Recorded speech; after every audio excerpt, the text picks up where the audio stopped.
Então, pessoal, falando um pouquinho agora sobre os coeficientes de uma função afim. Nós já vimos que os coeficientes de uma função afim são os coeficientes A e B e que eles têm função importante em algumas funções, né, no gráfico de algumas funções. Então, vamos analisar aqui o gráfico, esses dois gráficos, tomando como referência os coeficientes A e os coeficientes B, tá bem? Então, primeiro vamos usar como referência o coeficiente B. O coeficiente B, ele identifica o local onde a linha do gráfico corta o eixo Y. Então, se você olhar aqui nessa função, ó, nós temos aqui, ó, o coeficiente B é quem? É menos 1, certo? Porque nós sabemos que o coeficiente A fica sempre ao lado do x, e o coeficiente B é o termo independente aqui, aquele que aparece sem a letra, tá bom? Então, nós temos aqui, ó, o coeficiente B é menos 1, e aí nós temos aqui, ó, o coeficiente B, ó, menos 1, ok? Então, tá o local onde corta a linha do gráfico, certo? Então, aqui, ó, eu nem preciso olhar para a função para saber que o coeficiente B aqui é 3, ó, tá vendo? Ó? Mas quando eu olho aqui, ó, o coeficiente B é 3. Por que que eu sei que o coeficiente B é 3? Onde a linha do gráfico corta o eixo Y, tá bom?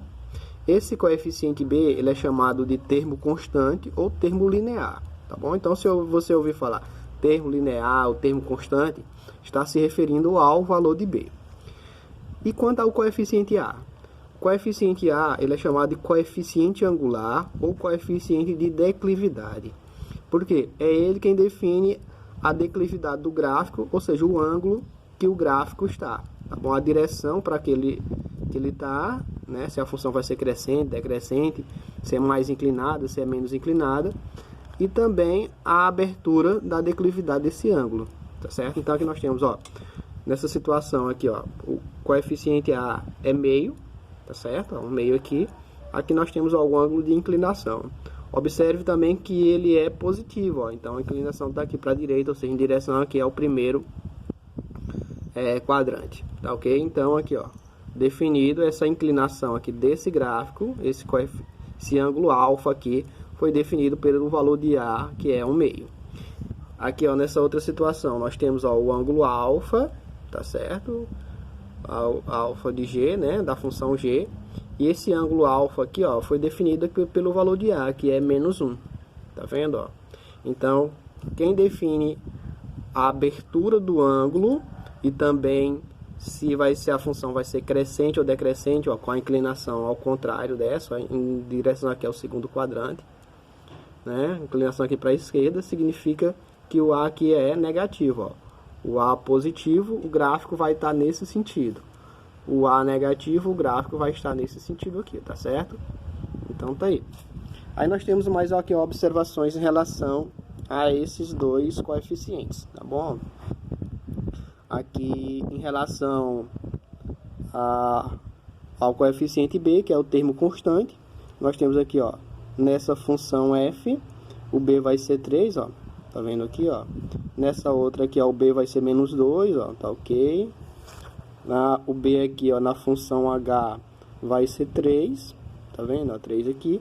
E aqui vai ser menos 3, ó, tá vendo? Ó, B é menos 3, tá bom? Agora, prestem atenção em relação aos coeficientes A, ao coeficiente angular ou coeficiente de declividade. Observem que na função f e na função g, coeficiente A é quem? 2, ó, tá vendo, ó? Isso significa que o ângulo aqui é o mesmo, tá vendo, ó? Alfa de f e alfa de g, eles são iguais, ou seja, coeficiente A iguais definem ângulos iguais. E aí isso demonstra uma característica importante. As retas formadas por essas funções, elas vão ser paralelas. Sempre que os coeficientes de A, o coeficiente angular, né, forem iguais, né, que é esse caso aqui, olha, você vai ter ângulos iguais e, por consequência, as retas vão ser sempre retas paralelas. Uma é aquelas retas que têm a mesma direção e o mesmo sentido, certo? Observe aqui os coeficientes angulares desse outro ângulo, dessas outras funções. Ó, temos a função h de x é igual a x mais 3 e m de x, 3x menos 3. Observe aqui em relação ao coeficiente angular, ou coeficiente de declividade. Como o valor de A os valores de A são diferentes aqui, ó, 1 e 3, isso significa que eu vou ter ângulos diferentes, ou seja, ó, quando o coeficiente A é 1, ó, o ângulo alfa de H tem essa inclinação. Já quando o gráfico aqui é 3, o valor de A é 3, ó, a inclinação do gráfico é diferente e também a abertura do ângulo aqui, ó, certo? Ó, então, valores de A diferentes, ângulos de inclinação diferentes, tá certo? Então, quem define esse ângulo de inclinação é o coeficiente A. E não esqueça, sempre que as retas forem paralelas, significa que o valor de A é o mesmo, tá bom? Não esquecer desse detalhe importante. Vamos aqui ver uma outra parte importante desse conhecimento em relação aos coeficientes A e B.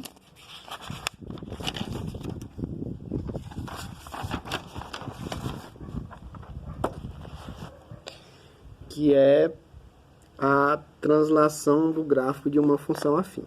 Ora, pessoal, vamos observar aqui essas funções. Ó, nós temos a função f, a função g, a função h e a função m. Observando aqui os valores de A, ó, A é 1, A é 1, A1 e A é 1 também. Então, os coeficientes angulares são os mesmos, ou seja, o ângulo de inclinação vai ser o mesmo. Observe os gráficos formados, ó, são todas retas paralelas. Por que são retas paralelas? Porque o coeficiente de declividade, que é o valor de A, é o mesmo, tá bom? Então, não esqueça disso nunca. Sempre que você tiver retas paralelas numa função afim, significa que o valor de A é o mesmo, o coeficiente de declividade, o coeficiente angular é o mesmo, tá? E agora, quanto ao valor de B, ó, se são retas paralelas, por que elas não estão no mesmo local? Porque nessa situação, o valor de B é diferente, certo? Vamos tomar como referência aqui a função f, que o valor de b é 0, ó, tá vendo? Ó? Função f, o valor de b é 0. Lembra que o valor de b é o local onde corta a linha do gráfico, tá bom? Então, observe aqui, ó. O valor de b da função f é 0. Agora, observando aqui esses da função g, por exemplo, ó, o valor de b da função g é 3. Se você comparar a função f com a função g, o valor de b ele é translado para cima 3 unidades. Se você comparar a função f com a função h, né, o valor de b ele vai ser translado 4 unidades para cima, certo? E comparando a função f com a função m, o valor de b ele vai ser translado 2 unidades para baixo, tá certo? Então, translação é exatamente isso, o deslocamento do gráfico lá em relação ao eixo y, que depende do valor de b, ok? Um abraço aí a todos.